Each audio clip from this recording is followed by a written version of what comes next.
बिस्मिल्लाहिर्रहमानिर्रहीम। अस्सलाम वालेकुम मेरे दोस्तों और मेरे प्यारे बच्चों।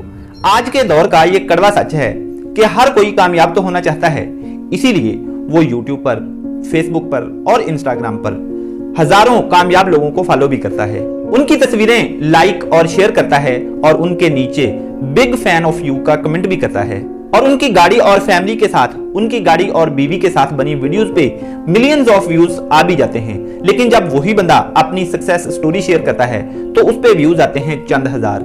इसका मतलब ये हुआ कि हम शोमेंट पसंद करते हैं, दिखावा पसंद करते हैं, लेकिन सीखना पसंद नहीं करते हैं। हम ये चाहते हैं कि हमारी भी गाड़ी हो, हम भी इसी तरह अपने बीवी बच्चों और फैमिली को उसमें घुमाएं, दोस्तों को उसमें घुमाएं, पिकनिक पे जाएं, लेकिन हम ये सीखना पसंद नहीं करते कि कामयाब लोगों ने ये मुकाम किस तरह हासिल किया, ये कामयाबी किस तरह हासिल की। हम गाड़ी तो चाहते हैं लेकिन उनकी तरह खून पसीना एक नहीं करना चाहते, रातों की नींदें कुर्बान नहीं करना चाहते। याद रखो, अगर कामयाब बनना है, कामयाब लोगों की तरह बनना है, तो फिर जैसा उन्होंने किया वैसा तो करना होगा, या फिर अपने अंदाज में, अपनी कैपेसिटी में खून पसीना एक करना होगा, मेहनत करनी होगी, रातों की नींदें कुर्बान करना होगी।